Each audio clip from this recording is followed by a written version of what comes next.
Everybody should be hypervigilant and so forth after a life-threatening event, but the resilient person, those symptoms go away after a week or two. Those who are, have persistence of the symptoms over time have PTSD. In the military, we often see a little different picture than that kind of classic pattern we see in civilians. And I think that's because for military, they have to be hypervigilant for like the whole time they're deployed. There's just no escape from that life-threatening environment. And, it's protective for them to kind of sleep with one eye open. And then when they leave the combat theater, they come back home, there are a lot of positive things. They're back with family, they're back with loved ones. Even if they got injured and they're in the hospital, there's a lot of the positive things. There are people coming around, they're being taken good care of, and they're safe.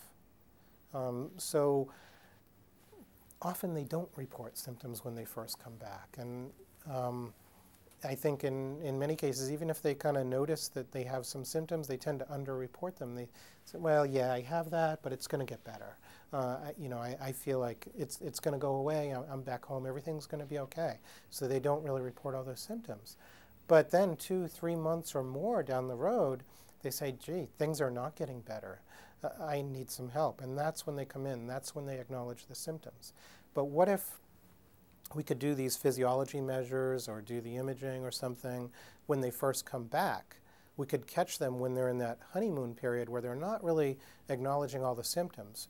But if we can identify them at that point, then we could intervene early before they develop full PTSD, prevent it from ever occurring. That's probably going to be much better than waiting for it to happen and try to treat it after the fact. And that's what we do with other things. We treat high cholesterol, we treat high blood pressure, we treat diabetes. We don't wait for somebody to develop heart disease and then try to treat them, because that doesn't work as well. Some people die of heart attacks.